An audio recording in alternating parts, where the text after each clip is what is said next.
ముందుగా ఎప్పుడు కూడా పద్మశాలీలు అందరూ కూడా తెలుగుదేశం పార్టీతో ఉండడం అనేటువంటిది ఆనవాయితీ. మన మయూరి సిల్క్ హౌస్ రాజారావు గారు అక్కడే అందరం కూర్చొని, చిన్నాన్న సత్యనారాయణ గారు వీళ్ళందరూ కూర్చొని సాయంత్రం అయ్యేసరికి అక్కడ రాత్రి వరకు పద్మశాలి సంఘం అంతా ఉండేవారు.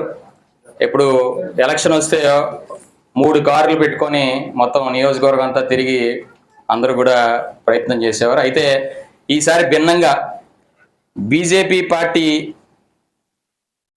పెట్టినటువంటి సమావేశం ఈవేళ పద్మశాలీలు అందరూ కూడా రావడం ఆనందదాయకం. ఎందుకనంటే మీ పార్షియాలిటీ మాకు తెలిసిపోయింది. పద్మం అనగానే కమలం. ఇవాళ కమలం గుర్తు ఓటేసే అవకాశం పద్మశాలికి రావడం నిజంగా అదృష్టం. మనం ఎప్పుడు వేయలేదు ఈ ప్రాంతంలో. ఈవేళ ఆ కమలం గుర్తు కోటేసేటువంటి అదృష్టం ఈవేళ సీఎం రమేష్ గారు కల్పించారు. వారికి ప్రధానంగా ధన్యవాదాలు. మనం అందరికీ తెలుసు, పద్మశాలి అనగానే, పద్మం అనగానే కమలం, శాలి అనగానే పట్టు వస్త్రం. అంటే సాలీడ్ నుంచి వచ్చిందే పట్టు, కాబట్టి పట్టు వస్త్రం. 2 పదాల కలయికే సహస్ర పద్మదళం. సహస్ర పద్మదళం అంటే ఏంటి? 2 తాలూకా కలయిక తాలూకా అర్థం ఈవేళ విజ్ఞానం, మేధావులు అని అర్థం. పద్మశాలీలు అందరూ కూడా విజ్ఞానవంతులు, అలాగే మేధావులు అనేటువంటి అర్థం. ఈవేళ మనం ఒక విశిష్టత ఉంది పద్మశాలీలకి. మిగతా కులాలన్నీ ఉంటాయి, ఏదో విశిష్టత అంటే ఆ స్థానికంగా ఉన్న విశిష్టతలు చెప్తారు. స్థానికంగా ఏదో చేశారు, స్థానికంగా ఏర్పడ్డా అని. కానీ పద్మశాలీలకి స్థానిక విశిష్టత కాదు, పురాణ కాలం నాటు ఈవేళ చరిత్రలోనే ఒక అధ్యాయం ఒక సృష్టించినటువంటి ఘనత పద్మశాలీలది. ఏ విధంగా అంటే, మరి ఆనాడు మనందరికీ తెలుసు, మానవ జాతి పుట్టినప్పుడు మానవులు ఎవరో కూడా వస్త్రాలు ధరించేవారు కాదు. మీ అందరూ తెలుసు, అడవుల్లో వస్త్రాలు ధరించేవారు కాదు. ఆనాడు ఈవేళ మనందరికీ కూడా ఈవేళ పెద్ద ఆయన, ఈవేళ మహానుభావుడు, ఈవేళ మనందరికీ ఆది దేవుడు, ఈవేళ అందరూ కూడా పరమశివుడు. ఆ పరమశివుడు ఈవేళ మార్కండేయ వ్రతం చేసి యావత్ మానవాళి యొక్క ఈవేళ నగ్నశైలికి ఒక వస్త్రాన్ని సమర్పించమని ఆవేళ మార్కండేయుల వారికి అప్పచెప్పడం జరిగింది. ఆనాడు మార్కండేయ యాగం చేసిన తర్వాత ఆ యాగం ద్వారా ఈవేళ భావన మహర్షి వారు ఒక పద్మం పట్టుకొని ఉద్భవించారు అందులోంచి. ఆ ఉద్భవించినటువంటి భావన మహర్షి వారు మరి సూర్య భగవాన్ తాలూకా కుమార్తెలు ఈవేళ ప్రసన్నవతి అలాగే భద్రావతి ఇద్దరిని కూడా పెళ్లి చేసుకొని 101 కుమారుల్ని జన్మనివ్వడం. ఆ 101 కుమారులు కూడా పద్మం ద్వారా వచ్చినటువంటి నారని ఉపయోగించుకొని వస్త్రాలను తయారు చేసుకునేటువంటి వృత్తిని ఎన్నుకున్నారు 101 మంది కుమారులు.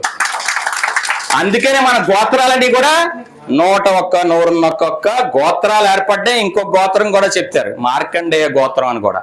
101 గోత్రం కాకుండా మళ్ళీ ఎవరికైనా తెలియకపోతే గోత్రం మార్కండేయ గోత్రం అంటారు, లేకపోతే భార్గవ గోత్రం అంటారు.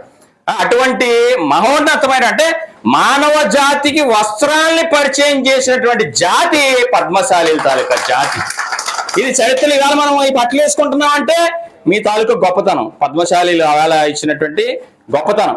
అలాగే ఈ విధంగా అనేక మంది ఇవాళ రాజకీయ రంగంలో కానీ, ఇవాళ సినిమా రంగంలో కానీ, కొండా లక్ష్మణ బాపూజీ గారు తెలంగాణ ఇవాళ పోరాట యోధులు ఆనాడు. ఇవాళ ఇంకా అనేక మంది ఎంపీగా చేసినటువంటి వారు ఉన్నారు. ఇవాళ సినిమా చరిత్రలు చూసుకుంటే జయప్రద గారు ఉన్నారు, ఇవాళ ఓరసి శారద గారు ఉన్నారు, లయ గారు ఉన్నారు, గుండు హనుమంతరావు గారు ఉన్నారు. అనేక మంది సినిమాల్లో ఉండగా మన రాజకీయ రంగంలో ఆంధ్ర రాష్ట్రం నుంచి మనం చూసుకున్నట్లయితే కొండా సురేఖ కానీ, ఇవాళ కొండా మురళి కానీ, ఇవాళ ఎల్రామన్ గారు టీడీపీ పార్టీ ఆఫీస్ ఇన్ఛార్జ్ మనకి ఎల్రామన్ గారు కానీ, ఇవాళ మొన్న మన టీడీపీ తరఫున ఎమ్మెల్సీకి ఇచ్చినటువంటి పంచమర్తి అనురాధ గారు కానీ, ఇవాళ అనేక మంది నిమ్మల కృష్ణప్ప గారు కానీ, ఇవాళ అనేక మంది ఇవాళ రాజకీయ రంగంలో ఇవాళ పద్మశ్రీ గ్రహీత కొంతమంది, అంజయ్ గారు,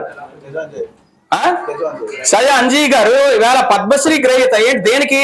చేనేత రంగంలోనూ అత్యున్నతమైనటువంటి డిజైనర్ గా పద్మశ్రీ అవార్డు గ్రహీత ఇవాళ పద్మశాలీల నుంచి ఇవాళ రావడం జరిగింది. మరి ఇవన్నీ ఒక ఎత్తు అయితే, ప్రధానంగా మరొక మహద్భాగ్యం ఏంటంటే, ఇవాళ వైష్ణవ క్షేత్రాలు ఏవైతే ఉన్నాయో, మన తిరుపతి కానీ, ఇవాళ తిరుచానూరు కానీ, ఇవాళ శ్రీరంగం కానీ, ఇవాళ శ్రీనివాస మంగాపురం కానీ, ఇవాళ అహోబిలం కానీ, మంగళగిరి కానీ ఇలా 108 వైష్ణవ క్షేత్రాల్లో ఈవేళ స్వామివారికి గాని అమ్మవారికి గాని పట్టు వస్త్రాలు సమర్పించే తాలూకా భాగ్యం కేవలం పద్మశాలీలకే లభించడం అనేటువంటిది ఒక మహద్భాగ్యం. వాళ్ళు స్వయంగా నేర్చి ఆ స్వామివారికి గాని అమ్మవారికి గాని పట్టు వస్త్రాలు సమర్పించాలి. ఈ రోజు కూడా 108 వైష్ణవ క్షేత్రాల్లో అటువంటి ఒక మహద్భాగ్యం కలిగినటువంటి జాతి ఇవాళ పద్మశాలీలు. ఇవాళ స్థానికంగా కూడా మనకు తెలుసు అనేక ఇబ్బందులు ఉన్నాయి, కొన్ని మేము చేయలేకపోయినవి కూడా ఉన్నాయి. ఇవాళ సాయిబాబా గుడి పక్కన మనం ఇప్పుడు కూడా సంవత్సరానికి ఒకసారి పెద్ద కార్యక్రమం చేసుకుంటాం, టెంట్లో చేసుకుని అనేక ఇబ్బందులు పడతాను. కళ్యాణ మండపం కట్టాల్సి ఉంది.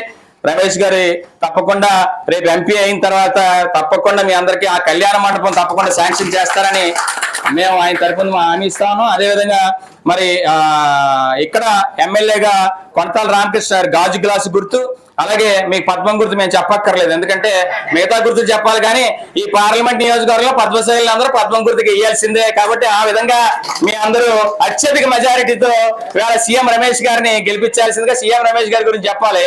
ఇవాళ ఆయన రాజ్యసభ సభ్యులుగా ఉన్నారు, ఇప్పటికే ఎంపీగా ఉన్నారు, ఇదో 2 టర్ములు చేశారు. మళ్ళీ కావాలంటే ఇవాళ నరేంద్ర మోడీ గారు కానీ ఇవాళ రేపు పొద్దున్న రాజ్నాథ్ సింగ్ గారు కూడా వస్తా ఉన్నారు 24వ తారీఖున. మళ్ళీ నరేంద్ర మోడీ గారిని కూడా తీసుకొస్తా ఉన్నారు. అంత పెద్ద స్థాయిలో ఉండేటువంటి దేశాన్ని పరిపాలించే వాళ్ళతో ఇవాళ సన్నిహిత సంబంధాలు కలిగినటువంటి వ్యక్తి మన సీఎం రమేష్ గారు. ఏ పనైనా చేయించగల సత్తా సామర్థ్యం ఉండేటువంటి నాయకులు. అటువంటి నాయకులను మన ఎంపీగా గెలిపించుకుంటే మన అందతాలకు అదృష్టం. కాబట్టి వారి ప్రత్యేకంగా మంచి మెజారిటీతో గెలిపిస్తారు మనస్ఫూర్తిగా కోరుకుంటూ సెలవు తీసుకుంటాను. మరి ధన్యవాదాలు తెలియజేస్తున్నాను. అంటే పద్మశాలీలకు తెలియలేనటువంటి మొత్తం ఇష్టమే ఇలా పద్మశాలీకి తెలియపరచడానికి కాబట్టి వారికి మా తరఫున ధన్యవాదాలు తెలియజేస్తున్నాను. చుట్టుపక్కల కూడా ప్రొద్దుటూరులో దాదాపు 70,000 ఓటింగ్ ఒకటే టౌన్ లో. మా విలేజ్ లో కూడా దాదాపు ఒక 1,200 కుటుంబాలు ఉంటాయి. నేను ఎక్కడెక్కడ బీద వాళ్ళు ఉన్నాయి కదా చుట్టుపక్కల పద్మశాలీలో దేవాలయంలో మా విలేజ్ లో వారికి 300 ఇల్లులు గేటెడ్ కమ్యూనిటీ మాది ఒక కాలనీ కట్టించుకోండి. ఎందుకంటే ఏదన్నా వారికి సహాయం చేస్తే జీవితాంతం వాళ్ళు మనతోనే ఉంటారు. అలాంటిది మాకు చిన్నప్పటి నుంచి మా విలేజ్ లో వీళ్ళతో మాకు చాలా సంబంధాలు. నేను ఎప్పుడైతే డబ్బులు సంపాదించేది మొదలు పెట్టానో వ్యాపారంలో, ఎవరైతే గ్రామంలో బాగా వెనుకబడినారో వారికి అందరికి కూడా ఒక గేటెడ్ కమ్యూనిటీ మాది డబుల్ బెడ్రూమ్. అప్పుడే ఏం చేసామంటే డబుల్ బెడ్రూమ్ ఎందుకు కట్టించామంటే ఒక రూమ్ లో వాళ్ళు బయట హాల్లో మగ్గం వేసుకుంటారు. నేను చెప్పి అప్పుడే మగ్గాలు సపరేట్ గా చేయించేస్తా ఉంటే కాదు మాకు ఇంట్లో పని చేసుకోవచ్చు, వంట చేసుకోవచ్చు, ఇప్పుడు ఖాళీ ఉన్నప్పుడు మేము మగ్గం చేసుకుంటా ఉంటామని.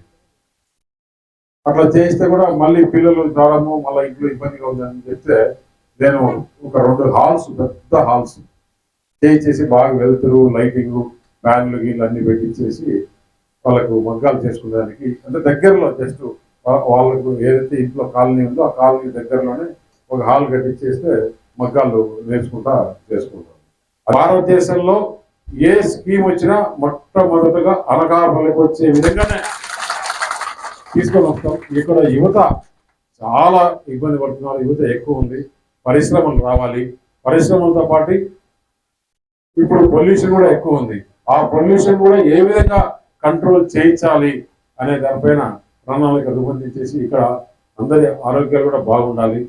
అలాగే ఇంటింటికి మంచినీటి వసతి, పారిశుద్ధ్యం చేసిన మంచినీరు వచ్చే విధంగా కూడా నేను మీకు చేస్తానని చెప్పేసి, ఎందుకంటే కేంద్ర ప్రభుత్వం ప్రధానమంత్రి నరేంద్ర మోడీ గారు చాలా ఇంట్రెస్ట్గా ఉన్నారు. ప్రతి ఒక్క ఇంటికి ప్రతి ఒక్క మనిషికి మంచి ఫిల్టర్ చేసిన డ్రింకింగ్ వాటర్ ఇవ్వాలి.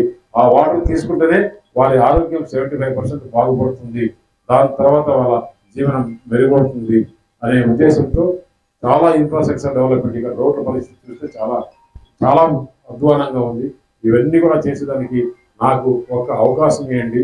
మీరు ఈ 15 రోజులు కష్టపడండి, 5 సంవత్సరాలు నేను మీకోసం కష్టపడతాను అని చెప్పి తెలియజేస్తూ ఒకటి కమలం గ్లాసు ఇది తప్ప ఈ 15 రోజులు వేరే చేయకూడదని చెప్పి తెలియజేస్తూ ఈ 3 జెండలు నీతికి సంకేతం, న్యాయానికి సంకేతం, ధర్మానికి సంకేతం. ఆ 3 రంగులు ఓర్పుకి శ్రీకారం, ఆ మార్పుకి శ్రీకారం, అభివృద్ధికి శ్రీకారం. సిద్ధం కదులు ఇక యుద్ధం బదులు ఈ సైకో పాలనకు నేడు